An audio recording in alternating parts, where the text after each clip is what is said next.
يا صباح الفل، يا صباح العسل. معلش انا بقالي كام يوم ما طلعتلكوش. معايا بقى العيال بيمتحنوا بقى، انتوا عارفين تانية ثانوي، فعشان كده والله مش فاضيه اعمل اي حاجه كان. فالنهارده جبنا ايه، كنت في السوق لقيت ريحه ملوخيه بقى ايه جميله جدا. رحت قلت نجيب 2 كيلو ايه، نعملهم في اكياس كده ونحطهم في الفريزر. هنقطفوهم مع بعض طبعا، وطبعا نسيبوا فيهم ايه حته زي دي كده عشان هي دي اللي بتعمل عرق.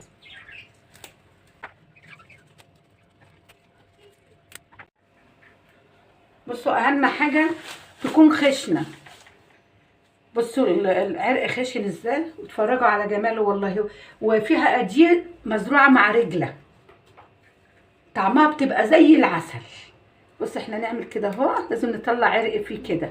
شو وانت بتخرطيه وبتحطيه بيبقى فيها عرق بقى ساعتها. وهنخرطها ان شاء الله ونرجع لكم تاني. رجعنا تاني اهو، قطفناها اهو وغسلناها.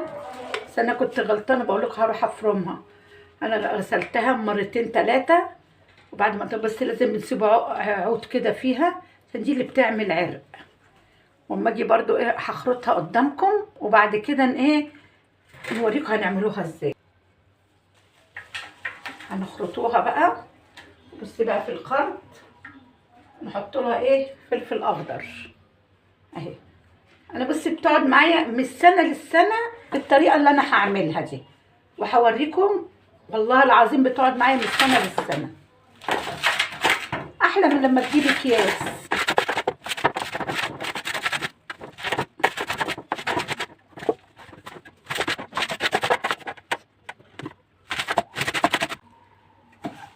ريحتها جميله. دي تعتبر ايه من الارض اللي فيها الرجله. انا عاملاها اول امبارح صراحه، والله كانت زي العسل، من نفس الراجل اللي انا جبت منه ده.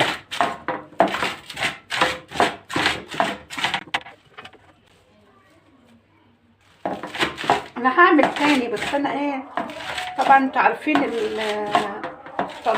تنظيفها بس بيزهق شويه. انا قلت النهارده اجيب 2 كيلو، وبعد كده هكملها برضه.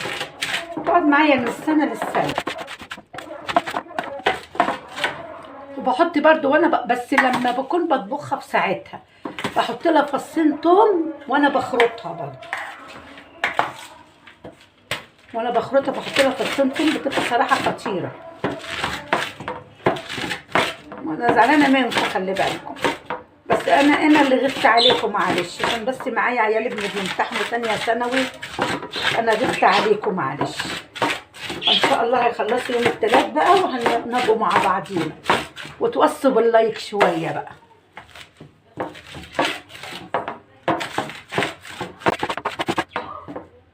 هنخرطها بقى وهرجع لكم تاني ان شاء الله. ان شاء الله.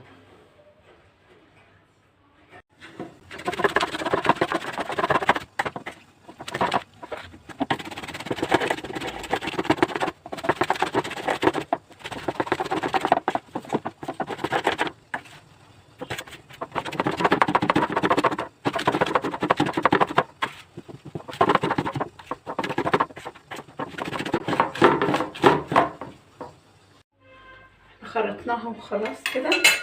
بصوا اهي خرطناها. نجيبها بقى في الطبق وهنقول لكم بقى هنعمله ايه ان شاء الله. بصوا الماجي اهو، نعمله بقى ايه.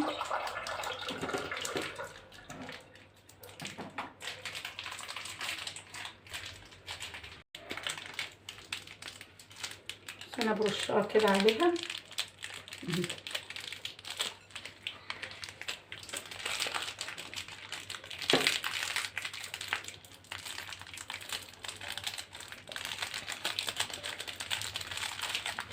وجربوها كده وشوفوا.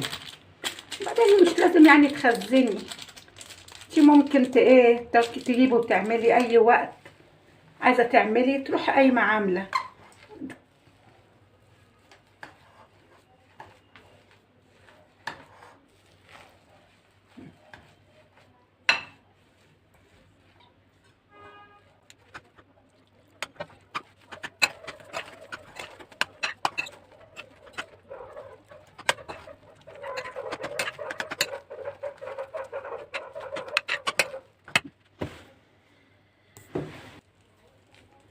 عملناها كده بقى خلاص. بصوا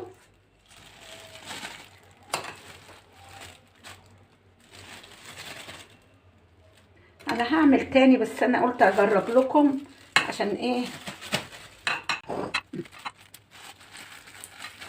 يا دوبك دي طاقه كده.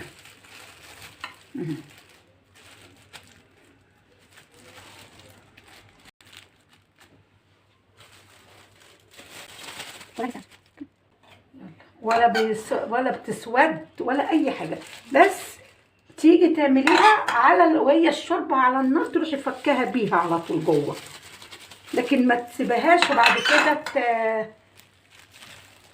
بصوا اهو، يا دوبك تلات مرات. انت لك نفس تعملي حبه ملوخيه تروحي قايمه عامله، مش لسه هتنضفي وتعملي وتخرطي.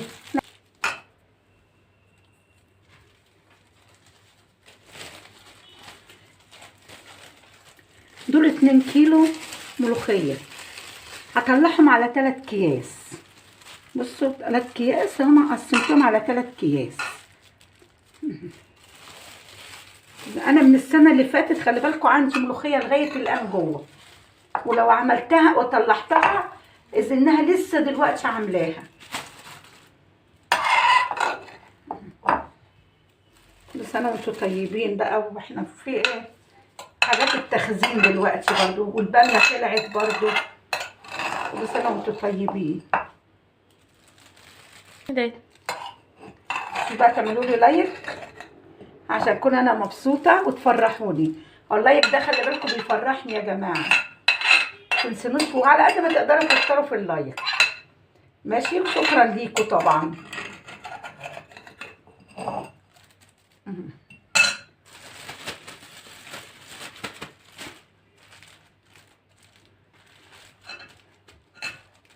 هي بتنفع ان انت تخزنيها في اول ما تطلع كده،